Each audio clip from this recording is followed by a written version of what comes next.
അസ്സലാമു അലൈക്കും വറഹ്മത്തുള്ളാഹി വബറകാത്ത്.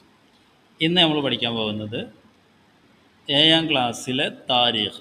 താരീഖ് എന്ന് പറഞ്ഞാൽ ഹിസ്റ്ററി എന്നാണെന്ന് നിങ്ങൾക്കറിയാം. അതിലുള്ള ഒന്നാമത്തെ ചാപ്റ്ററാണ് പഠിക്കാൻ പോകുന്നത്. Come to the chapter.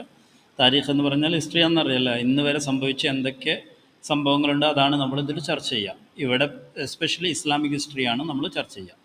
അപ്പോൾ ചാപ്റ്ററിൻ്റെ അദ്ദേഹത്തിൻ്റെ പേര് അല്ലാഹു അക്ബർ ഉഅ്തീതു മഫാത്തിഹൽ യമൻ. എന്താ അർത്ഥം? അർത്ഥം, യമനിൻ്റെ ചാവികൾ എനിക്ക് നൽകപ്പെട്ടിരിക്കുന്നു. അതുകൊണ്ട് സർവശക്തനായ അള്ളാഹുവിനാണ് അള്ളാഹുവാണ് ഏറ്റവും വലിയവൻ. ഈ ചാപ്റ്ററിൽ ഈ അധ്യായവുമായി ബന്ധപ്പെടുന്ന സംഭവമാണ് വിശദീകരിക്കുന്നത്. അത് നമുക്ക് ചാപ്റ്ററിലേക്ക് കടക്കാം. ഉഹദ്, അടങ്ങും, നിന്റെ മുകളിൽ ഒരു നബിയും ഒരു സിദ്ദീഖും 2 രക്തസാക്ഷികളുമാണുള്ളത്. ഉഹദ് മലയാണ് ഇവിടെ കൊടുത്തിരിക്കുന്നത്. ഉഹദ് എവിടെയാണുള്ളത്? സൗദിയിലല്ല ഉള്ളത്, അത് മദീനയുടെ അടുത്ത സ്ഥലമാണ് കേട്ടോ. മദീനയോട് അടുത്ത സ്ഥലമാണ് ഉഹദ് എന്ന് പറയുന്നത്. അപ്പോൾ ഉഹദിൽ കയറി നിന്നുകൊണ്ട് നബി സല്ലല്ലാഹു അലൈഹി വസല്ലം പറഞ്ഞു, ഓ ഉഹദേ, അടങ്ങി നിൽക്കുക. കാരണം എന്താണ്? നിന്റെ മുകളിൽ കയറി നിൽക്കുന്നത് ചില്ലറക്കാരായ ആളുകളല്ല. ഒന്ന് നബിയാണ്, മറ്റൊന്ന് സിദ്ദീഖുൽ അക്ബർ തങ്ങളാണ്, അബൂബക്കർ സിദ്ദീഖ് റളിയല്ലാഹു അൻഹു, മറ്റൊന്ന് 2 രക്തസാക്ഷികളുമാണ്. ആരെ സംബന്ധിച്ചായിരിക്കും അത് പറഞ്ഞിട്ടുണ്ടാവുക? അത് ഉസ്മാൻ റളിയല്ലാഹു അൻഹുവിനെ സംബന്ധിച്ചായിരിക്കും, അതുപോലെ തന്നെ ഉമർ റളിയല്ലാഹു അൻഹുവിനെ സംബന്ധിച്ചായിരിക്കും പറഞ്ഞിട്ടുണ്ടാവുക. അപ്പോൾ നമുക്ക് നോക്കാം എങ്ങനെയാണ് അത് പറഞ്ഞിട്ടുള്ളത്. 2 രക്തസാക്ഷികൾ. നബി സല്ലല്ലാഹു അലൈഹി വസല്ലമ ഒരിക്കൽ ഉഹദ് മലയിൽ കയറി. എവിടെ കയറിയത്? ഈ കാണുന്ന ഉഹദ് മലയിൽ ഹബീബായ മുഹമ്മദ് മുസ്തഫ സല്ലല്ലാഹു അലൈഹി വസല്ലമ ഉഹദ് മലയിൽ കയറി. കൂടെ ആരുള്ളത്? അബൂബക്കർ സിദ്ദീഖ് റളിയല്ലാഹു അൻഹു. ആരാണ് കൂടെ? അബൂബക്കർ സിദ്ദീഖ് റളിയല്ലാഹു അൻഹു ഉണ്ട്. പിന്നെ ആരുള്ളത്? ഉമർ റളിയല്ലാഹു അൻഹു. രണ്ടാമത്തെ ഉമർ റളിയല്ലാഹു അൻഹു. മൂന്നാമത്തെ ഉസ്മാൻ റളിയല്ലാഹു എന്നിവരുമുണ്ട്. അപ്പോൾ ആരൊക്കെയുണ്ട്? നബിയുണ്ട്, അബൂബക്കർ സിദ്ദീഖ് റളിയല്ലാഹു അൻഹു ഉണ്ട്, ഉമർ ഇബ്നു ഖത്താബ് റളിയല്ലാഹു അൻഹു ഉണ്ട്, പിന്നെ ഉസ്മാൻ റളിയല്ലാഹു അൻഹു. അപ്പോൾ ആരാണ് ഇതിൽ 2 ഷഹീദുകൾ? ഒന്ന് ഷഹീദാവാൻ പോകുന്നവരാണ്. നബി സല്ലല്ലാഹു അലൈഹി വസല്ലം മുൻകൂട്ടി പ്രവചിക്കുകയാണ്. ഒന്ന് ഉമർ റളിയല്ലാഹു അൻഹു ആണ്, ഒന്ന് ഉസ്മാൻ റളിയല്ലാഹു അൻഹു. ഉഹദിനോട് അടങ്ങാൻ പറയാം. ഉഹദ് എന്താണ് സംഭവിച്ചത്? മല ഒന്ന് വിറച്ചു. ഇവർ കയറുന്ന സമയത്ത് മലക്കൊരു വിറയൽ, ഒരു എർത്തുകൈക്ക് പോലെ, ഒരു ഭൂകമ്പം പോലെ ഉണ്ടായി. അപ്പോഴാണ് നബി സല്ലല്ലാഹു അലൈഹി വസല്ലം ഇങ്ങനെ പറഞ്ഞത്. അപ്പം നബി സല്ലല്ലാഹു അലൈഹി വസല്ലം എപ്പോഴാണ് പറഞ്ഞത്? ഉഹദ് മല എന്ത് ചെയ്തു? ഒന്ന് വിറക്കാൻ തുടങ്ങി, അല്ലെങ്കിൽ എർത്തുകൈക്ക് ഉണ്ടാവാൻ തുടങ്ങി. ആ സമയത്ത് നബി സല്ലല്ലാഹു അലൈഹി വസല്ലം ഉഹദ് മലയോട് പറഞ്ഞു, അടങ്ങൂ. കാരണം ഇവിടെ കയറി നിൽക്കുന്നത് ആരാണെന്നറിയുമോ? ഒന്ന് അബൂബക്കറാണ്, ഉമറാണ്, ഉസ്മാനാണ്, അതുപോലെ അള്ളാഹുവിൻ്റെ റസൂലുമാണ്. അതുകൊണ്ട് അടങ്ങി നിൽക്കണം കേട്ടോ. പിന്നെ അടുത്തത് ഉമർ റളിയല്ലാഹുവിൻ്റെയും ഉസ്മാൻ റളിയല്ലാഹുവിൻ്റെയും രക്തസാക്ഷിത്വത്തെക്കുറിച്ചാണ് ഇവിടെ തിരുനബി പ്രവചിച്ചത്. ഇതിലൊരു പ്രവചനമുണ്ട്. ഉമർ റളിയല്ലാഹുവിനും ഉസ്മാൻ റളിയല്ലാഹുവിനെയും രക്തസാക്ഷിയായിട്ടാണ് മരണപ്പെടാൻ പോകുന്നത് എന്ന് കാലേക്കൂട്ടി നബി സല്ലല്ലാഹു അലൈഹി വസല്ലമ പറയുകയാണ്. അത് രണ്ടും പുലർന്ന ചരിത്രമാണ്. പിന്നീട് ഉമർ റളിയല്ലാഹു അൻഹു എങ്ങനെ മരിച്ചു, ഉസ്മാൻ റളിയല്ലാഹു അൻഹു എങ്ങനെ മരണപ്പെട്ടു നിങ്ങൾക്കറിയാം. ഉമർ റളിയല്ലാഹു അൻഹു സുബഹിക്ക് ഇമാമത്തായി നിസ്കരിക്കുന്ന സമയത്ത് അബുലുഅത്ത് എന്ന് പറയുന്ന ആ മനുഷ്യന് ഖടാര കൊണ്ട് കുത്തിയിറക്കിയല്ലേ. ഉസ്മാൻ റളിയല്ലാഹു അൻഹുവിനെ ശത്രുക്കൾ വധിച്ചില്ലേ. ഇത് രണ്ടും നമുക്കറിയാം.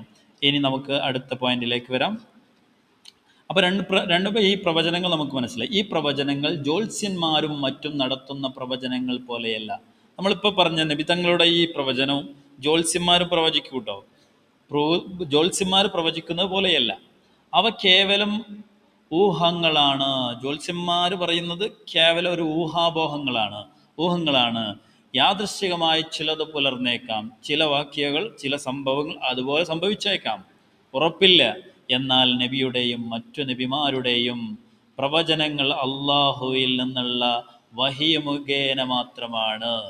അപ്പം നബി സല്ലല്ലാഹു അലൈഹി വസല്ലം പറയുന്നത് പ്രവചനവും, അതുപോലെ തന്നെ മൂസാ നബി, ഈസാ നബി, ഇങ്ങനെയുള്ള ധാരാളം പ്രവാചകന്മാരുണ്ട്. ഇവർ പറയുന്നത് തമ്മിലുള്ള വ്യത്യാസം എന്താണ്? ഇത് അള്ളാഹുവിൽ നിന്നുള്ള വഹിയാണ്, അള്ളാഹുവിൽ നിന്നുള്ള സന്ദേശമാണ്. ആ സന്ദേശമായതുകൊണ്ട് തന്നെ അത് 100% അത് നടന്നിരിക്കും എന്നുള്ളതാണ്. മറ്റുള്ളത് ഊഹാപോഹങ്ങളാണെങ്കിൽ ചിലപ്പോൾ നടന്നിരിക്കും, ചിലപ്പോൾ നടക്കില്ല. ഇതാണ് അതും ഇതും തമ്മിലുള്ള വ്യത്യാസം. കൃത്യമായിട്ട് മനസ്സിലായിട്ടുണ്ട് എന്ന് ഞാൻ മനസ്സിലാക്കുന്നു. ഇനി നമുക്ക് പറയാം ജ്യോത്സ്യന്മാരും. എന്നാൽ നബി സല്ലല്ലാഹു അലൈഹി വസല്ലം മറ്റു നബിമാരുടെയും പ്രവചനങ്ങൾ അള്ളാഹുവിൽ നിന്നുള്ള വഹി മുഖേനയാണ്. അതിനാൽ അവ സത്യസന്ധമായി പുലരുമെന്ന് ഉറപ്പാണ്. കാരണം അള്ളാഹാണ് പറഞ്ഞിട്ടുള്ളത്, അള്ളയാണ് അവർക്ക് അതിന് നിർദ്ദേശം കൊടുത്തിട്ടുള്ളത്. ഇതുപോലെ തിരുനബി സല്ലല്ലാഹു അലൈഹി വസല്ലമ ധാരാളം പ്രവചനങ്ങൾ നടത്തിയിട്ടുണ്ട്. നബി സല്ലല്ലാഹു അലൈഹി വസല്ലമ ജീവിതത്തിൽ ധാരാളം പ്രവചനങ്ങൾ നടത്തിയിട്ടുണ്ട്. ഇനി ഒരു ചെറിയ സംഭവം, അതിൻ്റെ ചെറിയ ഭാഗം നമുക്ക് പറയാം. നബി സല്ലല്ലാഹു അലൈഹി വസല്ലമയുടെ ജീവിതത്തിലുണ്ടായ പ്രവചനങ്ങൾ ഏതൊക്കെയാണ്?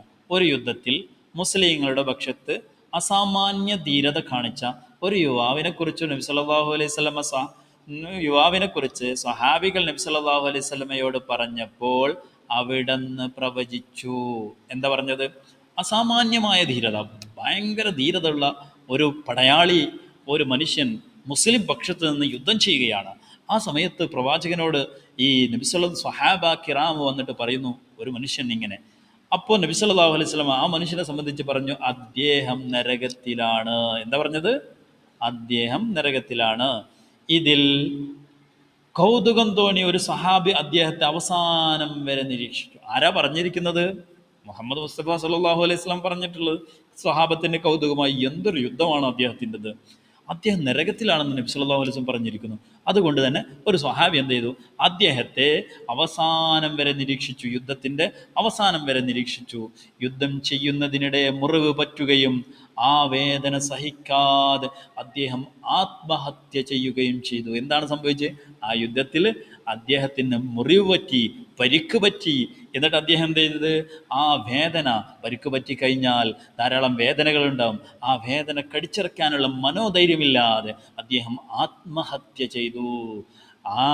ആ സ്വഹാബി കണ്ടു ഈ സംഭവം. ആര് കണ്ടു? ഒരു സ്വഹാബി കണ്ടു.